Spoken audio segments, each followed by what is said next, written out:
Welcome back. You are listening to Fate Radio. I am so happy that you're here. We are speaking with Dr. Judy Griffin. I'm so sorry. And we are covering so many bases and I'm enjoying this conversation so much. We were talking about how people have to understand that you don't always, that things can come back.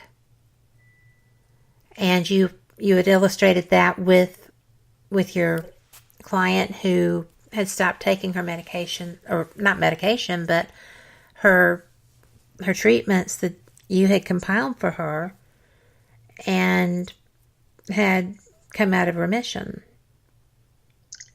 Because what we were talking about also is there's so many stressors to the body, not always the kind that we understand or aware of. And when you have enough stress in your body, you will manifest something that is particular to your body. Right. And that can, people understand that viruses can come back. They never really go away. They hang out along your spine. But they don't always understand that they have to manage an illness. If you have a broken bone, well, you don't have to nurture it the rest of your life, but it's, that's not the kind of illness we're talking about right now. We're talking about things that can affect you. Even if you don't get sick from it, you still have to pay attention. Yes. Eat a certain way, maybe have certain herbal teas or different essences or scent in your life. When there's nothing faster than aromas, and they can kill you or they can heal you. There's just no two ways about it. Actually kill you? Yeah. We're smelling in pollution all the time. Well, that's true. Even if you don't recognize it, because remember, the conscious mind is alert for, so many things. It doesn't always catch everything. But yeah, you're around it all the time, or it's in your water. And yeah, because you can smell bad water sometimes. But you can smell bad water. Mm-hmm. And I noticed, the dogs and cats, that we have as pets, they always smell their water and their food. And they know us, they love us, but they always smell it to make sure it's right. I've tried that. I don't have the knack. I imagine at some point in evolution, we did have a much greater sense of smell. But,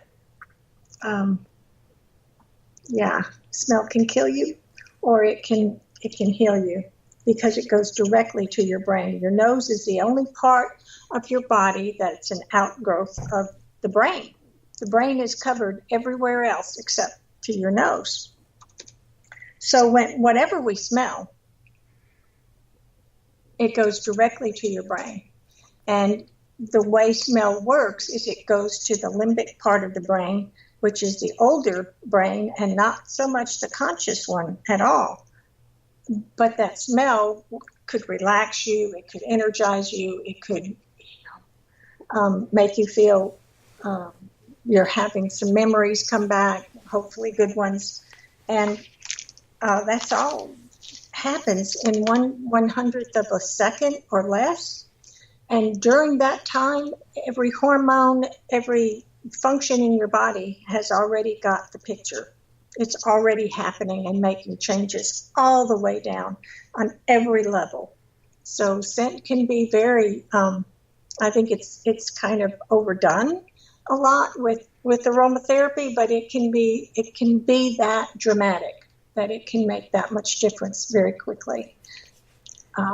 Doesn't give us nutrition, so we still need those herbs, and we still need the good foods and all those other things to keep us in a physical state of well-being. Well, I was going to comment that with the aromatherapies, what works for one definitely does not necessarily work for the other. Yes, I always tell people, if your nose knows, and if you don't like the smell, do not use it. Well, and I have an issue because so many people love patchouli. Oh, And yeah. I can't use it. It makes me ill. Well, and I've heard that about other plant. With essences, it's very light. But with essential oils, it's very strong. Different odors are very strong. And so you really get a hit with that. Yes. I've grown patchouli, and it doesn't bother me. But the smell of the essential oil is really potent. And I know people who mention cloves or wintergreen or, it could be a cooking spice that they just can't stand the smell of it. Mm-hmm. Well, I always thought that I was just weird because everybody seemed to love patchouli. And I was just like, no, don't even stand by me if you have that on. The only way I've really seen patchouli work amazingly, and don't try this because you don't do well with it, but I got the tiniest little drop of patchouli and added it to some milliliters of true rose oil. Keep in mind that a lot of the scent out there and so-called essential oils are synthetics or mixed or whatever. And they all say they're organic and natural. That just means it came from a plant. Right. So I mixed it with some rose that, I made it right from my garden, some rose oil. And oh my gosh, it made you just felt like every petal was opening and you could smell deeper and deeper and deeper of the rose. Fortunately, I didn't smell the patchouli at all. Well, that would be worth doing. I mean, because roses like me. They'll grow. I had somebody come and they were clearing out an area for me that I couldn't get to. And I had a trellis that had broken. I said, don't tear down the roses. Yeah. I've got a new trellis. Just don't tear the roses down. Well, they did. They cleared out weird stuff and left weirder. But the next year, well, it wasn't even a year, I had roses again that needed a trellis. And I was like, oh, thank you so much. Because it just makes my heart sing. I shouldn't say this on the air, but I always thought that, one time this guy gave me a rose plant, and I was single. I don't know that I was available for, I'm busy, I'm that kind of person. But he was like acting like he was interested. He gives me a rose plant, and I said something about, do you want me to plant it for you in your yard, or why would he give me a rose and not have it in his yard? He said, oh, I don't like roses. I had nothing to do with him. It's like, that does it right there. He just kicked himself to the curb. No, babies and roses, everybody should love them, but you never know. And baby's breath. Roses don't smell good to everybody. They just don't.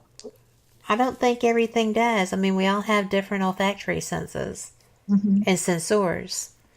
So that's one thing that, well, actually, almost everything is very individual.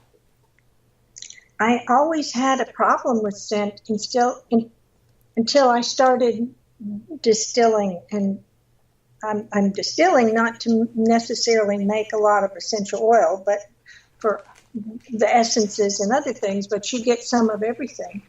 And I found that I could handle that.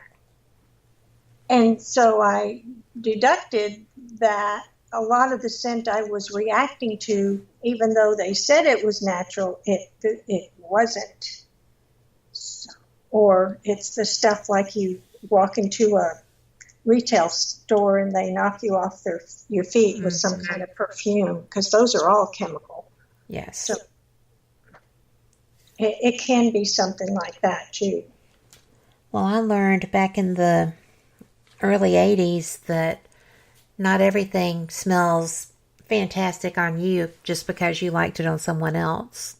Oh, yeah, just like the dress that you look at in the catalog or online, and it looks great, and you get it home and think, what was I thinking?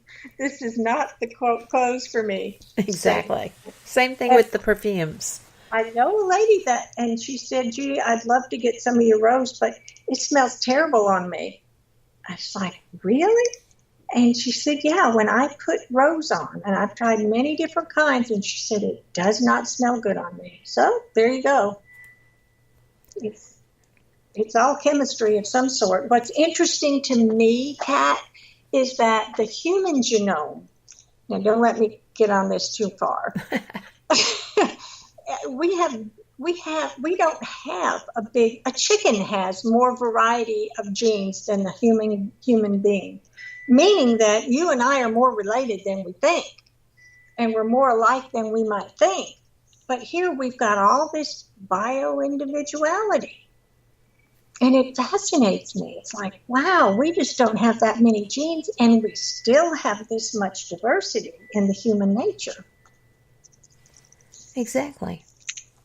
And, that brings an interesting point up, which is that this past week, I was listening to someone, but scientists have come up and decided that we actually do come from two people, that everyone on the planet originated with these two people.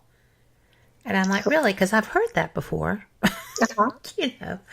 and it just was interesting, because if you come from that point, then of course we're not going to have a broad genetic field, because it's just deviations from the original strands.